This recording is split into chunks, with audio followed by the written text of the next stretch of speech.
अगर आपकी WordPress website अचानक से बंद हो गई है और सिर्फ एक मैसेज दिख रहा है एरर एस्टैब्लिशिंग डेटाबेस कनेक्शन, तो घबराइए मत। आज मैं आपको 5 मिनट में इसका 100% वर्किंग सोल्यूशन देने वाला हूँ। नमस्कार दोस्तों, आज आप देख रहे हैं WordPress error fix series viral व्यापार चैनल के ऊपर। आज हम सीखेंगे ये एरर आता क्यों है और इसे स्टेप बाय स्टेप कैसे फिक्स करें। सबसे पहले ये एरर तब आता है जब आपकी वर्डप्रेस वेबसाइट डेटाबेस से कनेक्ट नहीं कर पाती है। मतलब आपकी वेबसाइट का डेटा है, लेकिन वो कनेक्शन टूट गया है जिससे उसे कनेक्ट करना है।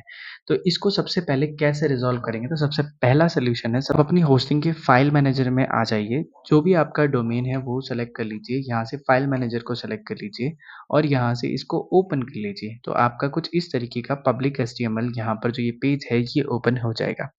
इस पे क्लिक करने के बाद आपको यहाँ पे सर्च करना है wp config फाइल। यहाँ पर wp-config.php इसी फाइल को सेलेक्ट करना है आपने। सेलेक्ट करने के बाद में आपको चेक करना है कि क्या आपका डीबी नेम, दूसरा डीबी यूज़र, तीसरा डीबी पासवर्ड एंड चौथा डीबी होस्ट इसी फॉर्म में लिखा रहना चाहिए जिस फॉर्म में ये लिखा है। ये इसी तरीके से लिखा होना चाहिए तो आपका परफेक्टली ये काम करेगा एंड यहाँ से आपकी वेबसाइट बिल्कुल परफेक्टली काम करेगी। अगर इनमें से कोई भी गलत है तो आपकी वेबसाइट कनेक्ट नहीं होगी। तो इन्हें ध्यान से चेक कर लीजिएगा और जिस फॉर्म में ये लिखा हुआ है, इसी फॉर्म में आपका भी लिखा होना चाहिए। सॉल्यूशन नंबर 2, डेटाबेस का सर्वर चेक करना। हमारी जो होस्टिंग होती है उसका सर्वर कभी-कभी डाउन हो जाता है, जिसकी वजह से ये दिक्कत आती है। ये एरर आता है। तो इसमें करना क्या है आपको? होस्टिंग प्रोवाइडर को कनेक्ट करना है। आप जो भी होस्टिंग यूज़ करते हैं, जैसे कि अभी हम यहाँ पर यूज़ कर रहे हैं होस्टिंगर।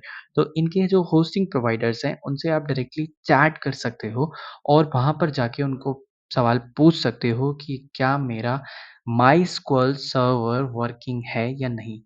माइस्क्वल सर्वर ये वर्किंग है या नहीं? अगर ये वर्किंग नहीं है तो आप उनको बोल सकते हो फिक्स करने के लिए या फिर वो आपको मेल भी डाल देंगे जैसे ही वो क्लियर हो जाता है। हम चलते हैं सॉल्यूशन नंबर 3 की तरफ, जहाँ पे आपका डेटाबेस रिपेयर का ऑप्शन होता है। फिर से इसके लिए आपको फाइल मैनेजर में जाना है। फाइल मैनेजर में जाके डब्ल्यूपी कॉन्फ़िग की फाइल में आना है। जैसे ही आप डब्ल्यूपी कॉन्फ़िग की फाइल में आते हैं, अभी आप यहाँ पर देखेंगे मैंने जो ये लाइन डाली है, आपको एग्ज़ैक्ट सेम लाइन टाइप करनी है, जिससे कि इसका डिबग मोड या फिर आपका रिपेयरिंग शुरू हो जाएगा।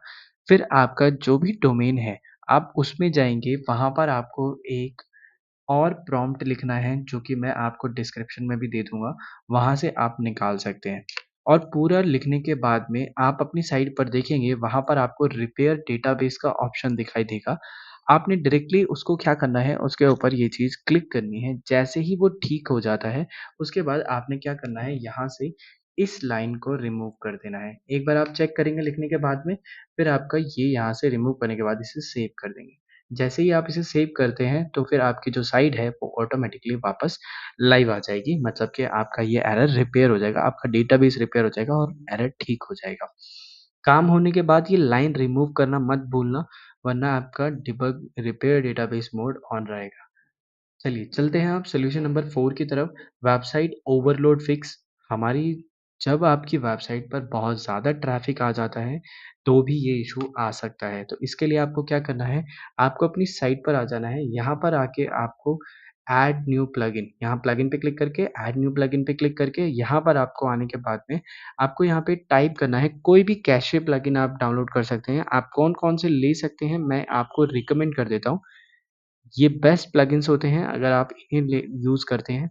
आप यहाँ से सबसे पहला लाइट स्पीड कैशे इसको यूज़ कर सकते हैं।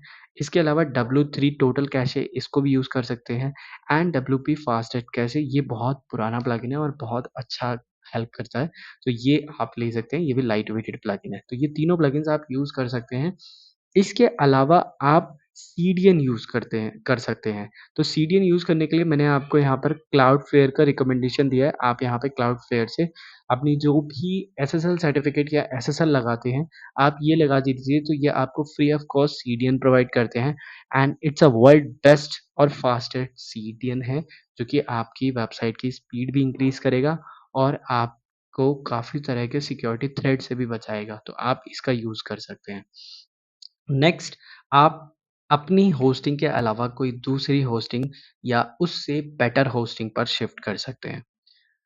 नेक्स्ट आता है हमारा सॉल्यूशन नंबर 5, करप्टेड फाइल्स को चेक करना। तो जैसा हमने पिछली बार बताया था, आपको वर्डप्रेस फ्रेश डाउनलोड करना होगा, तो आप इसको डाउनलोड कर सकते हैं अपने डोमेन के ऊपर।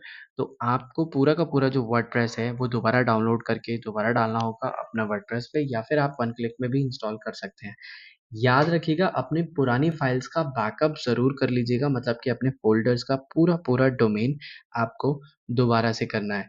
या फिर आप कुछ नहीं करेंगे तो सिर्फ़ आपको कुछ नहीं करना है, आपको वर्डप्रेस जब भी आप डालते हैं, उसकी पूरी की पूरी फ़ाइल आप निकाल लें और अपना जो नया वर्डप्रेस है, उसमें से wadmin और w-includes ये 2 फ़ोल्डर्स को आपने रिप्लेस करना है।